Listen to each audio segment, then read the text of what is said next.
There are beings in the galaxy whose names echo like ancient hymns carried on the wind of a dying world. There are warriors whose deeds are carved into the bones of history, whose shadows linger long after their bodies have faded.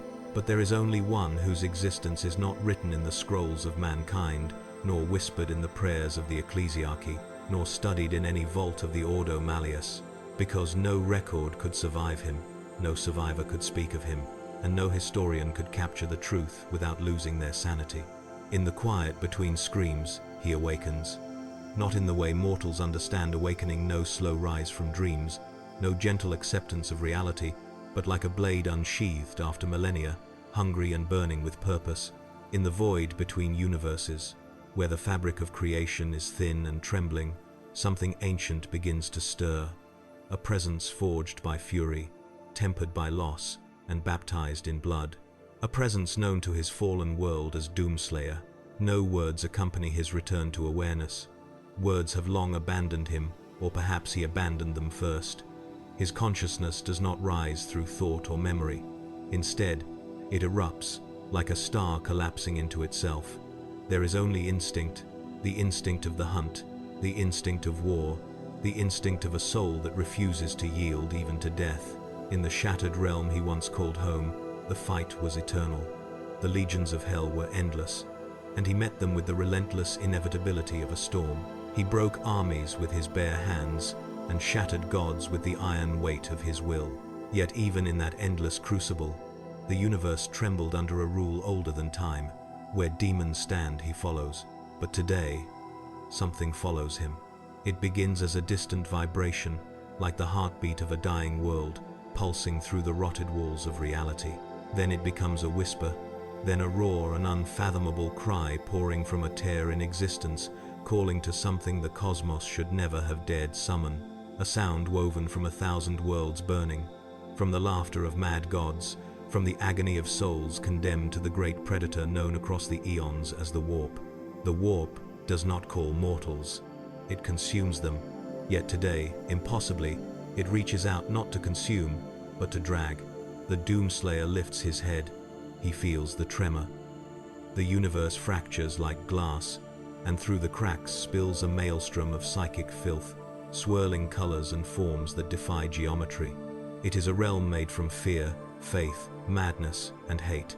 A realm older than hell itself. A realm where gods feed on the screams of the innocent. A realm that should never have touched him. A realm that fears him. But fear is not enough to stop fate. A rupture opens a wound carved through existence. It latches onto him like a chain of pure thought, forged by beings who have never known defeat. It pulls. It tears. It rips him from the resting place he carved with the skulls of devils.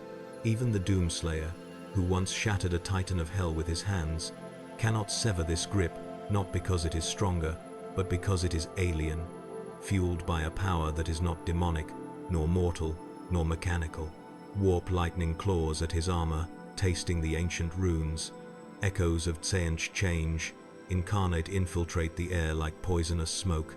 The distant laughter of Slaanesh slithers across the edges of perception. A bloated, joyful humming, unmistakably Nurgle's, vibrates through the ether. And amidst all of it, a single wordless bellow, red and furious, shakes the infinite sky. Khorne. But if the Doomslayer feels fear, he does not show it. He never has. His fists clench around nothing, yet they tremble with caged violence. His body braces as the rupture expands, pulling him through a tunnel of writhing insanity, dragging him toward an unfamiliar war. Then, suddenly, silence. Silence not of peace, but of a battlefield moments before carnage. Silence thick with rot, oil, blood, and the scent of burning sinners. Silence broken only by the distant chanting of cultists whose minds have long been swallowed by devotion to their dark masters. The Doomslayer's boots hit solid ground. A shockwave rolls across the corrupted soil, sending dust and fragments of bone into the air. Warp storm clouds churn above him like a cauldron of living nightmares. Sigils carved in flesh and metal glow faintly beneath his feet. At the center of them lies a ritual altar, fresh blood still steaming upon its surface. Around him, a circle of robed cultists pause mid-incantation. Their voices falter, Their eyes widen, their spines stiffen in primal terror. They summoned something, but not this. Not a daemon of the Pantheon, not a herald, not a prince, not even a corrupted machine of the dark mechanicum. They summoned a force the warp itself tried to reject. A heartbeat passes. 2, 3. The first cultist screams, the others follow, and the Doomslayer steps forward. He does not roar, he does not threaten, he does not speak. He simply moves, with the inevitability of a cosmic executioner. His armor hums, awakening system by system, the ancient runes burning with green fury. The Praetor's suit locks into its full combat state with a metallic growl. Hungry after being denied battle for too long, the nearest cultist reaches for a ritual dagger, the words of an unholy prayer trembling on his lips. But his prayer dies with him. The Doomslayer's hand snaps out, iron fingers crushing bone like paper. A wet, crimson mist fills the air. The second cultist does not even get the chance to scream. The Doomslayer tears through them as though they were shadows, insignificant, weightless, unworthy of the time it takes to destroy them. And yet, as their bodies fall, the warp shudders. Not because it mourns them, because it recognizes the predator standing upon its soil. Daemon shapes flicker at the edges of reality, drawn by the screams. But as they approach, something unnatural happens. Their forms waver, their essence tears, their bodies disintegrate into ash long before they reach him. The warp recoils. For countless ages, it has consumed worlds, birthed gods, and devoured entire species. But never has it encountered a being who walks through its storms with indifference. Never has it faced a hunter who kills without faith, without corruption, without fear, whose very presence unravels its creatures. And in that moment, a single truth spreads like a shadow across the warp. The Doomslayer has arrived. In a universe where hope is a myth and despair is the natural order, a new force has entered the stage, one that does not bow to gods, one that does not bleed for empires, one that does not fear destiny. He came because the warp dragged him, but he stays because he smells war. And within the galaxy of the 41st millennium, war is eternal. There is a particular kind of silence that falls upon a battlefield before the true killing begins. Not the silence of peace, nor the silence of fear. This is a different stillness, a suffocating weight held by the world itself, as though creation is bracing for what it knows it cannot endure. That silence spreads now across the blasted plains of the corrupted planet, rippling outward from the figure standing in its center. The Doomslayer takes in his surroundings without emotion. Demons disintegrate at the fringes of reality. Cultists lie shredded, broken, and forgotten. Their blood, tainted with the essence of the warp, refuses to cling to his gauntlets. It slides off the Praetor's suit as though terrified to stain something so far beyond corruption. Around him, the air crackles with psychic storms. Veins of raw, living madness pulse across the sky, illuminating the landscape with streaks of violet and sickly gold. These storms whisper to every sentient being nearby, screaming promises, temptations, blasphemies. But to him, they are nothing. The Doomslayer turns his head not with hesitation, but with calculated, silent expectation. Something approaches. Not daemon, not mortal. Something between the two. The ground trembles as armored vehicles push through the ash dunes. The unmistakable growl of ceramite boots echoes across the plain. Auspex readings crackle faintly from vox helms, and then, emerging from the fog and warp smoke like avatars of judgment, a group of warriors steps into view. They are giants to most men, clad in armor forged in cathedral cities and anointed with sacred oils. Their helms bear the symbols of the Inquisition and the sigils of the Imperium of man. Purity seals flutter against their chest plates like desperate prayers. They are space marines, but not of any common chapter. These bear the markings of an inquisitorial kill team, those sent only when the situation is so dire that its truth must be buried along with every witness. The Marines stop when they see him. At first, they do not understand what they are looking at. Their lenses read no demonic signature, no human gene pattern, no Xenos identifier. Their Auspex pings the armored giant standing before them as unknown entity classification, impossible, power signature, inconsistent, non-warp, non-tech, threat level, extreme. The Marines fan out, forming a crescent around him. Heavy bolters rise, plasma coils hum with warning heat, but something in their posture changes when they meet his visor, something instinctive, ancient, buried in the oldest parts of the human soul, a feeling predators know when they accidentally gaze upon something above them in the food chain. The Doomslayer does not lift his weapon. He does not need to. One Marine mutters a soft oath more to reassure himself than anything else. Another tightens his grip on a power sword. The kill team leader, a towering figure with a cloak of tan Daemon hide, steps forward. Identify yourself. The Marine demands through a speaker that crackles with restrained authority. By order of the Holy Inquisition, state your allegiance. The Doomslayer does not answer. The Marine tries again, as if the force of his will alone could bridge the chasm between them. Are you of the Imperium, a lost Astartes, a relic of the Dark Age? Speak. But the Doomslayer has not spoken in centuries. Words are relics to him, useless, brittle things. He answers only through motion, a single step forward. That step is enough to trigger 5 bolt guns. The Marines react on pure reflex, warriors trained across lifetimes of slaughter. But before their fingers tighten on the triggers, their leader raises his armored gauntlet. Hold. And in that breathless pause, something impossible happens. The warp recoils again. It is not visible to the Marines, only the Doomslayer's visor catches the faint distortion, the ripple of psychic wind collapsing upon itself like a wounded beast. The tier through which he arrived is closing, its edges fraying into sparks of impossible color. A Daemon attempts to push through before it seals. Its form is a writhing mass of teeth and hatred, something born from Khorne's blind fury. It never makes it.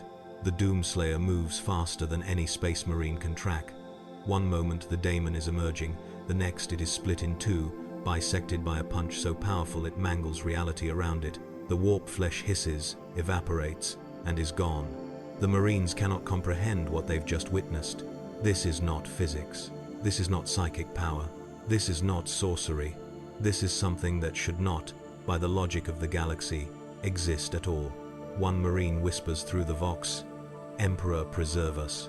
The squad leader steadies himself, though even his voice carries strain. "What are you?" The Doomslayer turns to face them again slowly, intentionally. In that moment, the Marines see something unspoken carved into his posture. He does not seek them.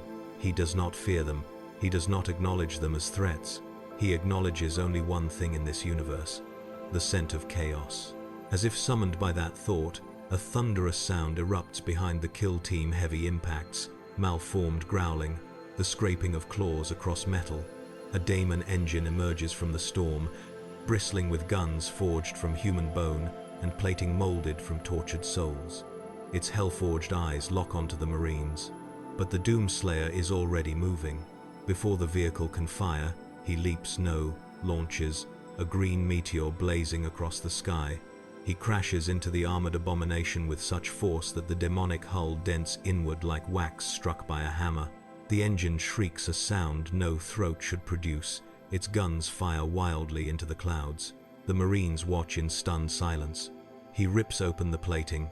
He crushes the screaming Daemon spirit within. He tears off the cannon like it is cardboard. Then he lifts the entire multi-ton chassis and hurls it across the battlefield. The kill team's leader breathes out, almost reverently. This is not a Daemon. No, another Marine mutters. Daemon do not fear anything. Then what is he? The question hangs in the air like a ritual blade waiting for sacrifice. Even the warp seems to pause, uncertain. The Doomslayer stands among the smoking remains, chest rising and falling with steady, controlled breaths. His visor glows brighter, reflecting the dying firelight. The Marines, genetically enhanced super soldiers, forged by the Emperors, will take a single step back, not by choice, by instinct, by the ancient voice whispering in every creature's mind when it faces something unstoppable. Run. But the Doomslayer's posture shifts, not toward them, toward the horizon. He senses something else, something deeper, darker, older. Chaos is here, but not enough. There are more to kill. And this universe, this cursed, dying galaxy of war, is overflowing with prey. Without a sound, the Doomslayer begins to walk, not toward safety, not toward allies, but toward the nearest concentration of the warp's presence, drawn like a blade to the heart of battle. The Marines do not chase him. They simply watch, as a silent truth settles over them like a shroud. Whatever that being is, whatever war forged him, whatever gods he has slain, he has not come to join their Imperium. He has not come to serve. He has come because the galaxy is drowning in chaos. And to him, that is not a tragedy. It is an invitation. The Imperium of man has witnessed horrors that break worlds. It has seen hive cities fall in hours beneath tyrannid swarms that consume every memory of life. It has watched orc wars crash upon sectors like green tidal waves of brutality. It has endured the treachery of the heresy.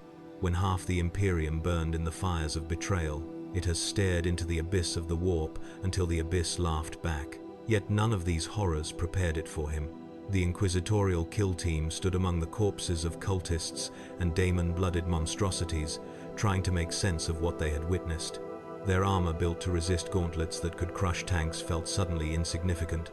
Their weapons, blessed by tech priests and bathed in the light of 1,000 benedictions, felt woefully inadequate. The Doomslayer walked ahead of them, unhurried, indifferent, as if the galaxy itself were not worth his full attention. His footprints were charred into the ground, not by fire, by force. The leader of the kill team, Brother Captain Itrion, switched his Vox channel to a private frequency. Inquisitor Valanx, this is Itrion. We have encountered something. Define something, Captain. Classification impossible. Is it a daemon? No. Daemons fear it. A Xenos? If it is, the Emperor never intended for us to meet its kind. On the other end of the Vox, the Inquisitor said nothing for several seconds. The silence itself felt heavier than his words. Continue observation. Do not engage. The order was unnecessary. None of the kill team intended to engage him. They followed at a cautious distance, close enough to observe, far enough to survive should his attention shift. The battleground stretched across miles of corrupted earth. What had once been a manufacturing continent covered in forged spires, production cathedrals, and refineries was now a silent graveyard of twisted metal and bone. The warp had seeped into every crevice, warping engines into flesh, turning statuary into snarling faces, and painting the sky with rivers of psychic rot. Ahead, a chaos warband marched. Red armored berserkers, drenched in the blood of loyalists. Warped possessed, claws writhing like living serpents. Daemon engines skittering across the cracked ground, their limbs a fusion of machine and agony. They were hardened killers. Champions of Khorne, each one forged through slaughter, each one eager to spill blood. But when they saw him, something unexpected happened. They hesitated. Not because they recognized him. Not because they feared his weapon, but because of the sound. There was none. A creature of the warp brings whispers, echoes, psychic reverberations. A mortal brings breath, heartbeat, heat. The Doomslayer brought nothing. Not silence, but absence, a void that swallowed sound like a predator swallowing prey. It was the presence of a being who did not belong to any realm that birthed matter, thought, or soul. One berserker snarled and charged, chain axe raised. He never reached striking distance. The Doomslayer caught the falling blade in one hand. Ceramite shattered. Adamantium teeth snapped like brittle glass. The berserker's armored helm cracked beneath a single punch, skull exploding in a fountain of blood. The warband froze. Some creatures have fought their entire lives. Some have killed gods in the warp. Some have butchered worlds. But none had ever seen a warrior tear through Astartes' armor with the ease of ripping parchment. The Doomslayer advanced. No roar, no battle cry. Only the deliberate, merciless rhythm of a hunter who has lost the concept of mercy. Brother Captain Itrion and his kill team watched from afar, their enhanced vision relaying every detail. For the first time since their gene seed had awakened their second hearts, they felt something like awe, not admiration, not reverence. Something far more primitive. One Marine murmured through the Vox, "Captain, I think he is stronger than a Primarch." Itrion said nothing. He did not correct the Marine, because he had seen what they all saw. A Doomslayer sprinting faster than any Astartes. A Doomslayer lifting a possessed Marine and hurling him into a Daemon engine with force that cracked mountains. A Doomslayer ripping the spirit from a creature of pure warp energy simply by crushing its throat. Even Daemons, those born of hate, rage, and violence, shrank away. "The warp recoils from him," Etrion whispered. "Why?" asked another. "Because the warp cannot read him." And this was true. The warp sees all thoughts, all fears, all desires. But when its tendrils brushed against the Doomslayer's mind, they found no fear, no doubt, no corruption, no soul in the way mortals possess one. Only a furnace of rage so ancient and so vast that even Khorne could not grasp its true shape. Meanwhile, across the sector, Inquisitor Valanx stared at the data stream flooding his holo display. Bio reading N-A. Psychic reading N-A. Threat level plus. Redacted plus.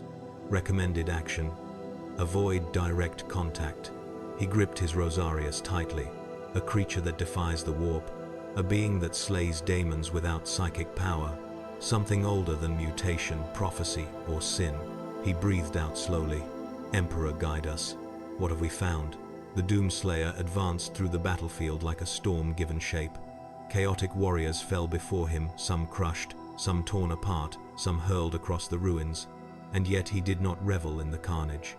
There was no triumph in his movements, no joy, no hatred, only purpose. To him, Daemons are pests, cultists are noise. The warp is a stain. He does not fight for glory. He fights to end contamination. The kill team followed in his wake, stepping over corpses that still twitched, moving through carnage that made even their enhanced physiology recoil. The Marines exchanged glances. None spoke. They all felt the same truth forming like a blade above their heads. This being could stand before a Chaos Lord and win. He could confront a Daemon prince and break it. He could challenge a Primarch, corrupted or loyal, and not fall. And then, as the Doomslayer ripped the heart from a Hellbrute and crushed it underfoot, with the simplicity of stamping out a fire, Etrion finally understood. "He is not a warrior," the captain whispered. "He is a natural disaster." Somewhere deep within the Immaterium, a ripple formed.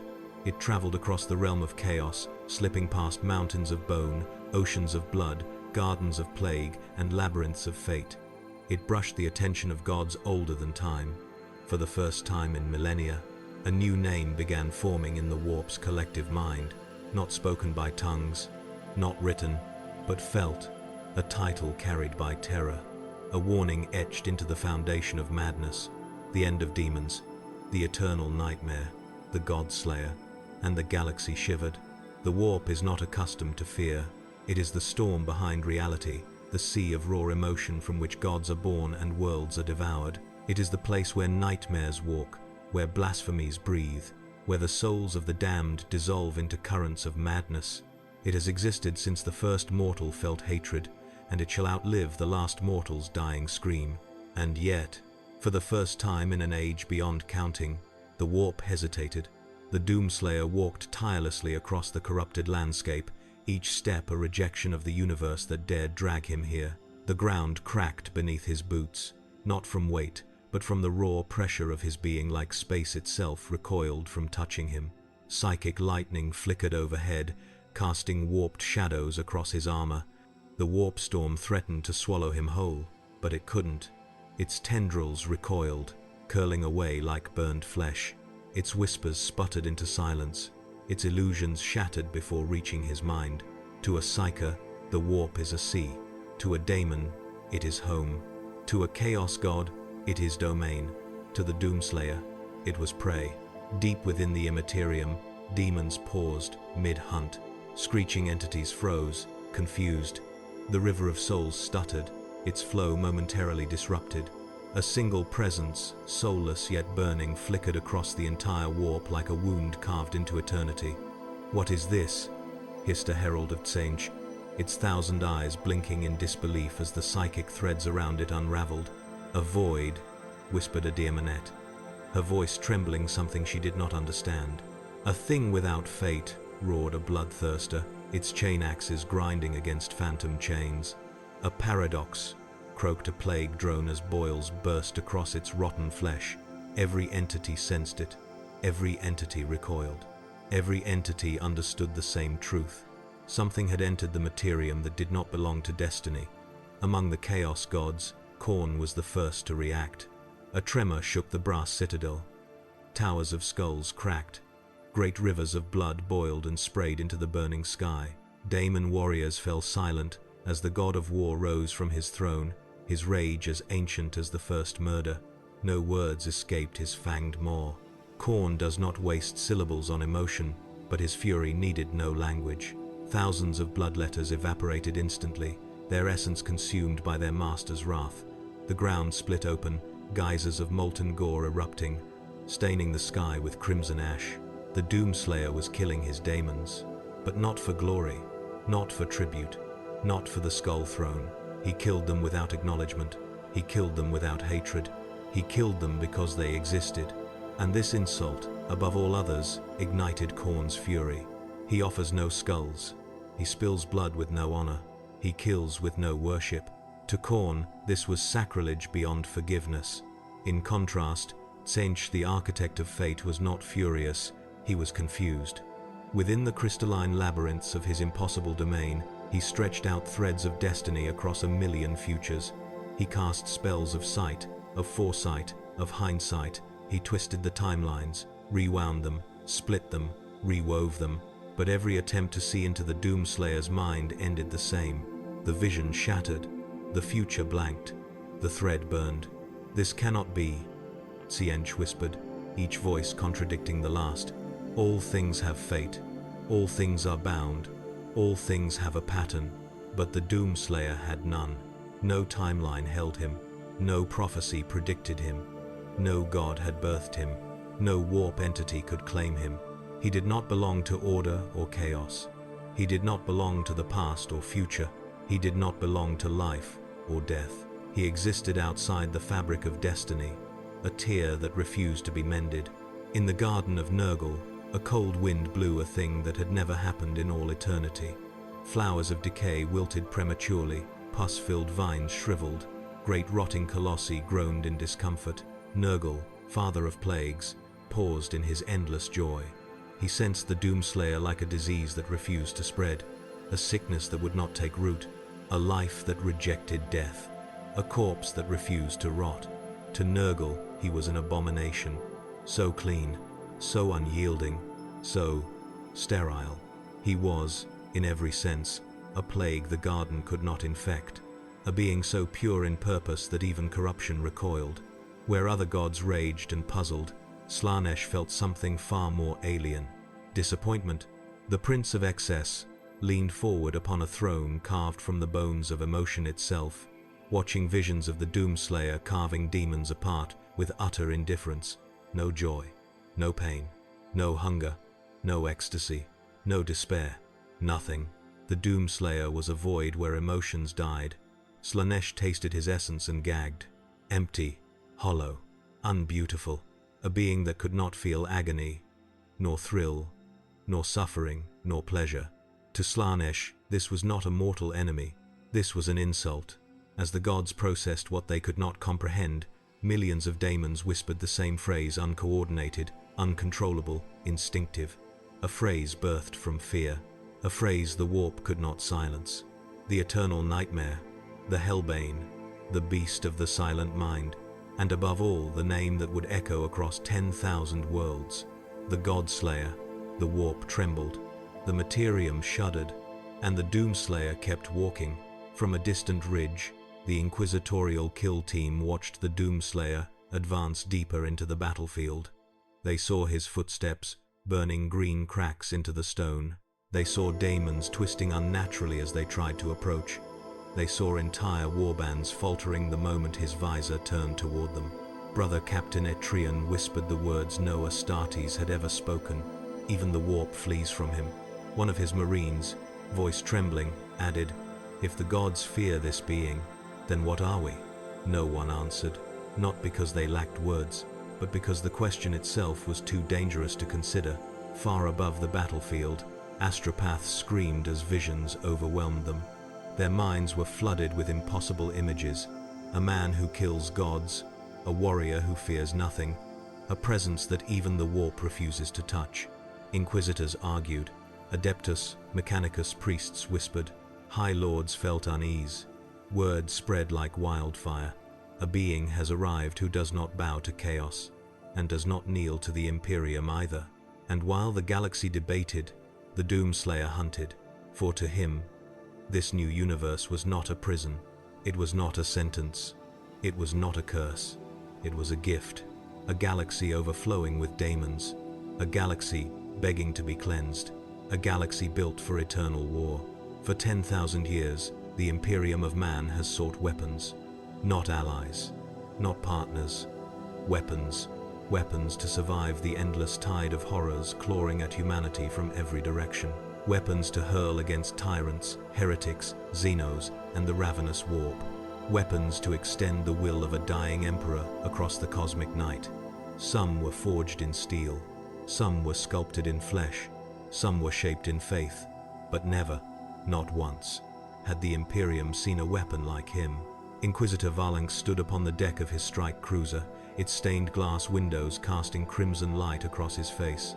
He watched a dozen holofeeds flicker before him, the Doomslayer crushing a Daemon engine, tearing a Hellbrute apart, annihilating a warband of berserkers without slowing.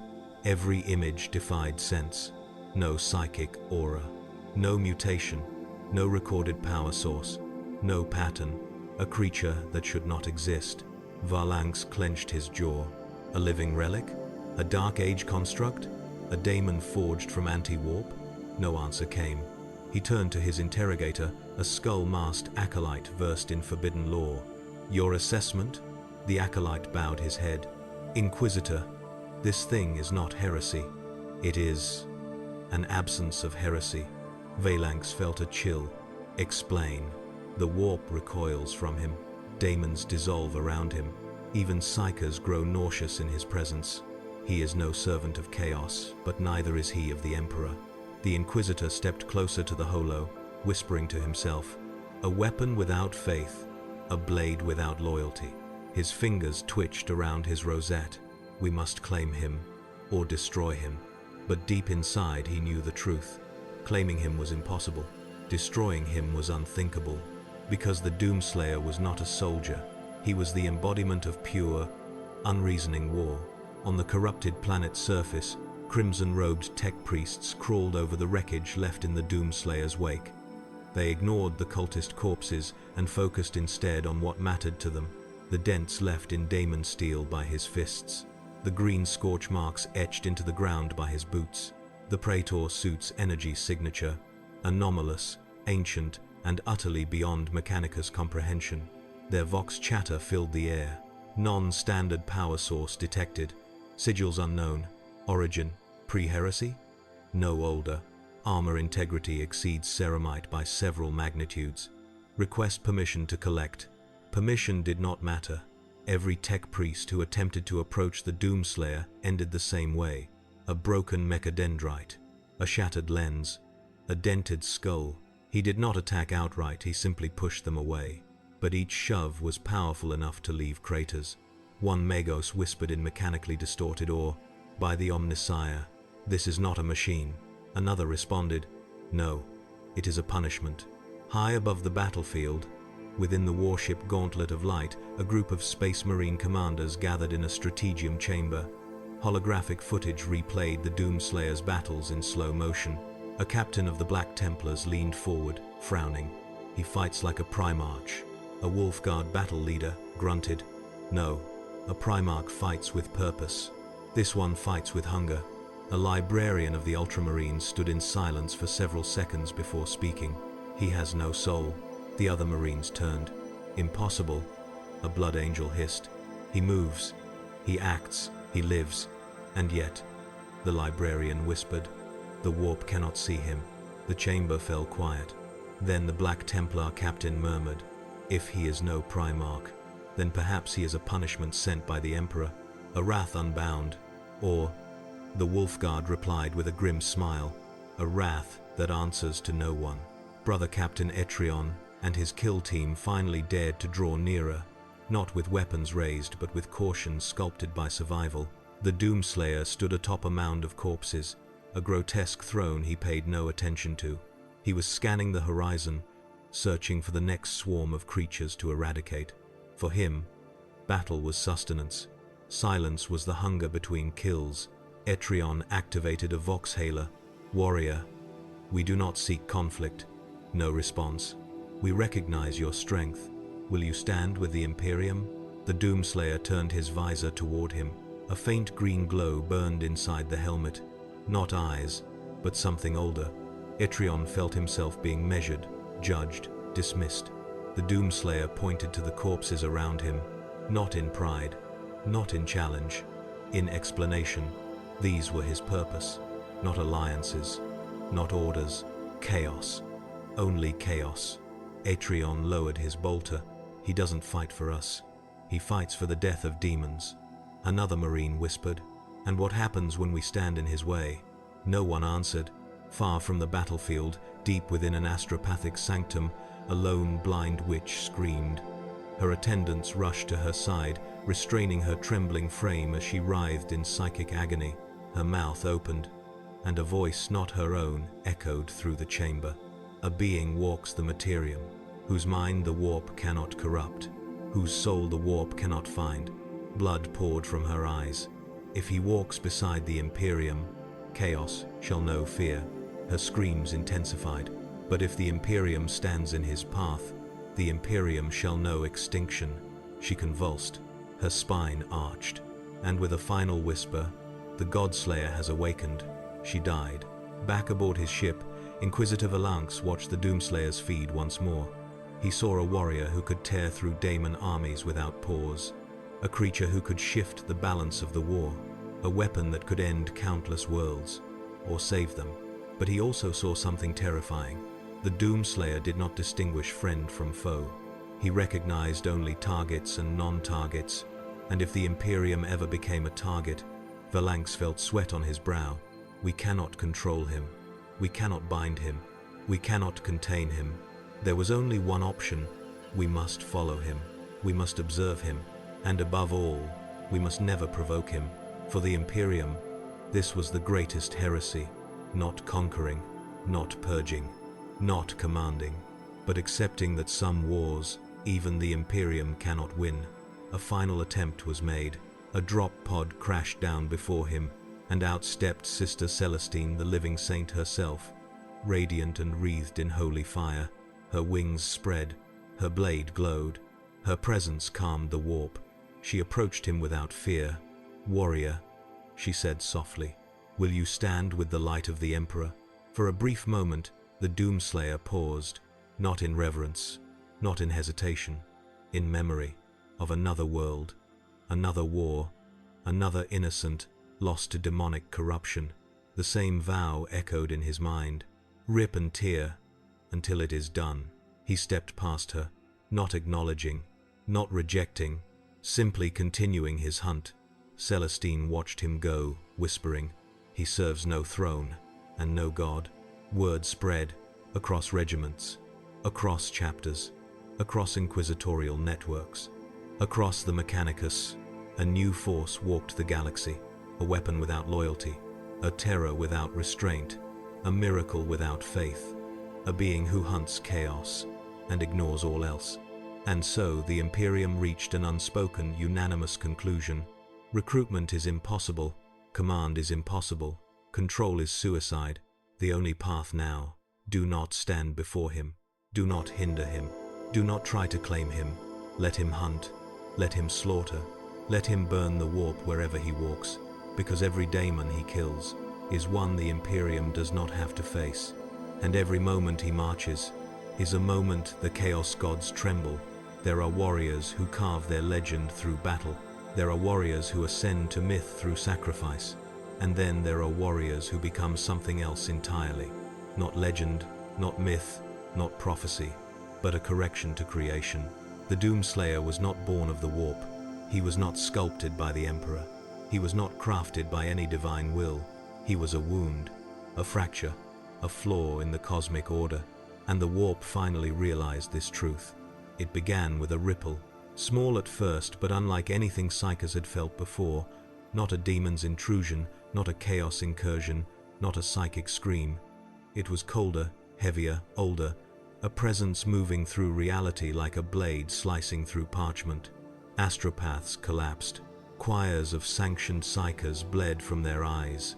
Navigators screamed as if drowned in invisible oceans. One frightened astropath whispered, "Something moves in the Immaterium, but it is not of the Immaterium." Her handlers tried to restrain her as she convulsed, but she only repeated the same phrase over and over until her heart finally ruptured. The doom approaches. On the ground below, the Doomslayer continued his hunt through ruins and ash. He needed no rest. He needed no nourishment. His rage was fuel enough. Ahead lay a temple fortress built from fused corpses and rusted iron, a shrine to Khorne, pulsing with warp energy.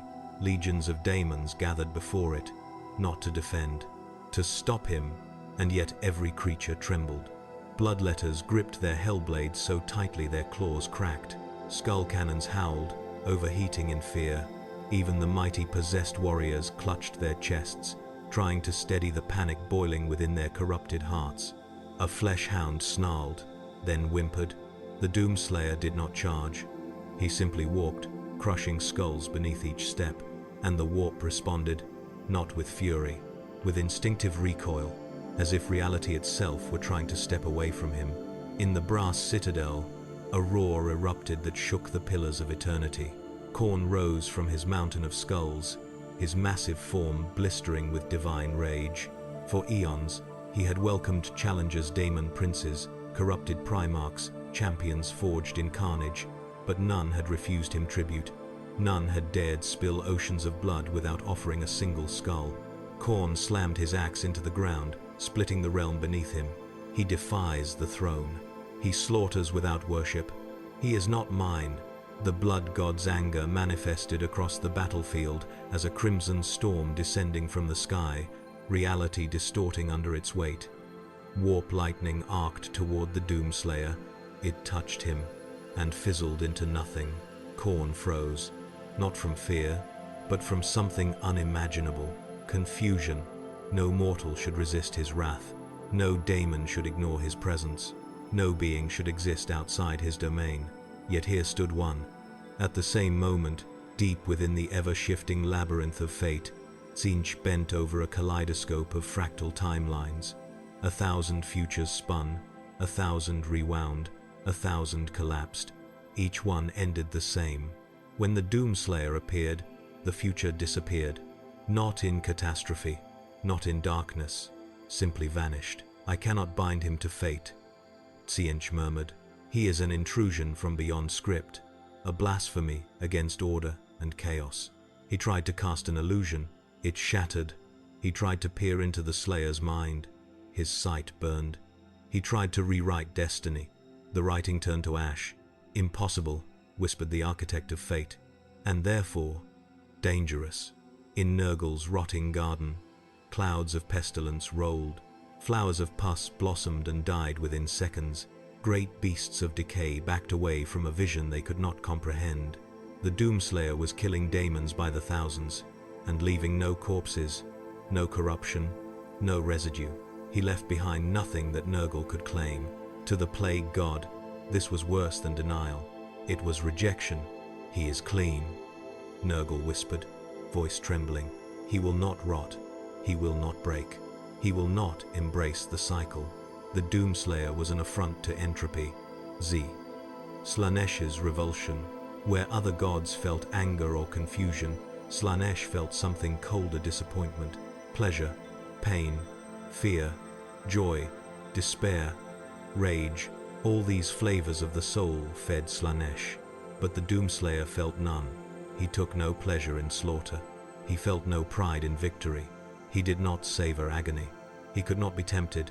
He could not be tormented. He was beyond sensation, a being without desire, without emotion. How profoundly disappointing.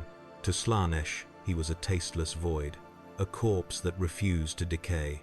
Back in the mortal realm, the Doomslayer entered the temple fortress. The air thickened, time stuttered, walls pulsed like organs. A massive portal churned before him, a direct tear into the realm of chaos. Daemons poured through, roaring, screeching, writhing in hideous forms. The Doomslayer stared into the portal, The portal stared back. For a brief moment, the warp hesitated. Not from strategic calculation, not from fear of loss, but from something deeper, recognition. For the first time in its existence, the warp saw a being that was not its creation, not its enemy, not its slave. Helia, was it mu fezin dond, but its predator. The Doomslayer stepped forward. Chains of reality cracked. Daemons recoiled. The portal rippled violently, and as he approached, the warp whispered a single word, born not from language, but from primal instinct. No, but he did not stop. He walked straight into the portal, into the heart of chaos itself, unarmed, unafraid, unbound. Across the Immaterium, the sound echoed, not a scream, not a roar, not a battle cry. Footsteps, measured, inevitable, unstoppable. The Doomslayer was inside the warp, and he was hunting. Khorne's warriors braced themselves. Tzeentch rerouted 1,000 timelines. Nurgle's garden recoiled. Slaanesh shrieked in disgust. The Doomslayer felt none of it. He felt only the familiar pull of purpose. In every universe, in every reality, in every plane of existence, there is only one truth he obeys. Rip and tear, until it is done. And the Chaos Gods understood. For the first time in their immortal reign, they were prey.